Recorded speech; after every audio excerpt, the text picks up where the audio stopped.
Europe 1, il est 9h02. L'interview découverte, Caroline Roux, vous recevez ce matin Benoît Forgeot. Sa passion, ce sont les livres anciens et il attend avec impatience la vente aux enchères de la bibliothèque de Pierre Berger. Ça va se passer dans quelques jours. C'est vendredi, effectivement. Bonjour Benoît Forgeot. Bonjour. Alors vous avez expertisé, estimé la bibliothèque de Pierre Berger. Ce sera mis en vente, je le précise, chez Sotheby's.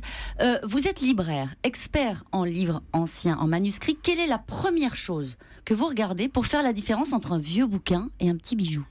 Alors, d'abord, nous sommes trois experts.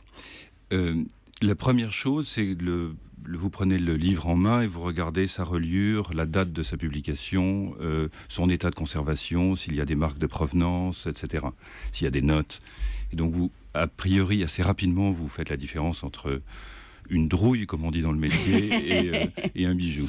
Alors, par exemple, prenons un exemple de la collection Pierre Berger, un petit bijou.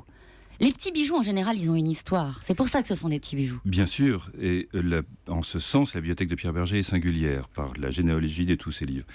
Mais sans doute, le livre le plus émouvant, c'est La prose du Transsibérien de Blaise Cendrars et Sonia Delaunay, publié en 1913. Je vais essayer d'être le plus rapide, le plus concis possible, qui est un livre merveilleux, illustré de pochoirs de Sonia Delaunay, qui sont merveilleux de gaieté, de couleurs. Le livre n'a eu aucun succès, ce qu'on peut comprendre. Et c'est une des plus belles pièces de l'avant-garde française. Mais c'est son histoire à côté. Qui fait de ce livre-là un bijou. Comme vous le savez, Blaise Cendrars, qui était citoyen suisse, est engagé dans la Légion étrangère pour aller sur le front en 14. Et en septembre 15, il a été blessé et amputé de la main droite, ce qui est terrifiant pour un écrivain.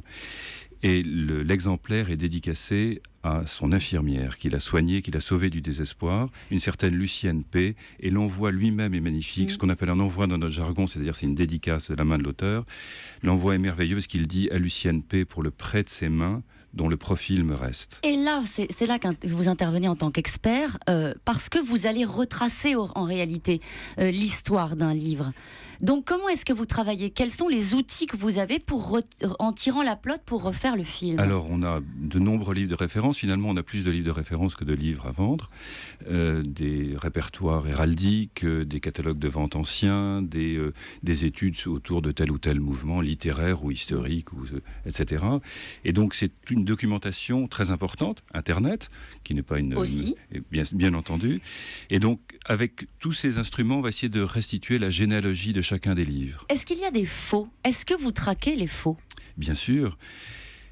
En gros, les faux sont limités à très peu de choses en matière de livres. C'est un feuillet que l'on a remplacé, qui manquait. C'est une dédicace que l'on a ajoutée qui est fausse.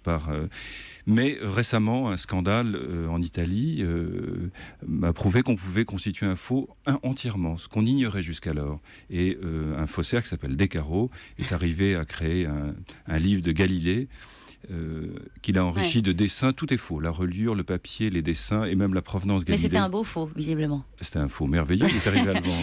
Alors, vous savez qu'on est rue François 1er ici. Comment vous décidez qu'un manuscrit poétique rédigé à la cour du roi François 1er doit être estimé, c'est dans la vente, Pierre Berger, doit être estimé entre 80 000 et 120 000 euros.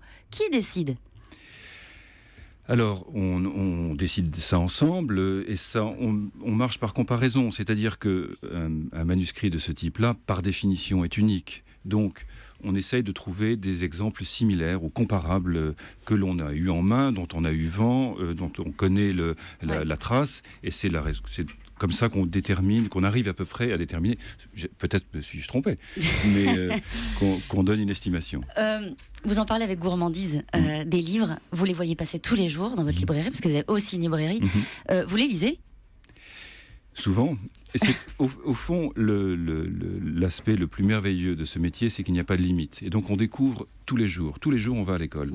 Et c'est une porte ouverte sur le monde permanente.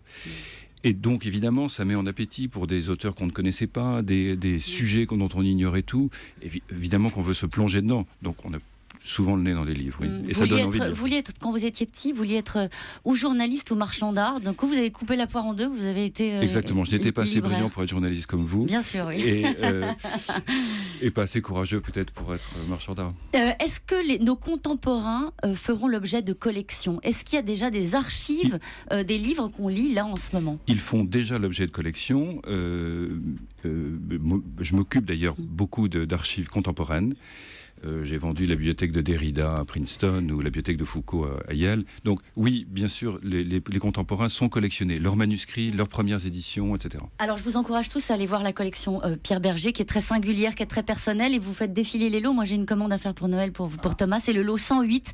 C'est un livre dédicacé d'Oscar Wilde à Henri de Régnier. C'était un autre poète dandy. Bon, la mise à prix c'est entre 40 000 et 60 000 euros. Je sais pas, c'est bientôt Noël, non? Oui, on me dit que le Père Noël est en mode avion, là, malheureusement il n'a pas eu.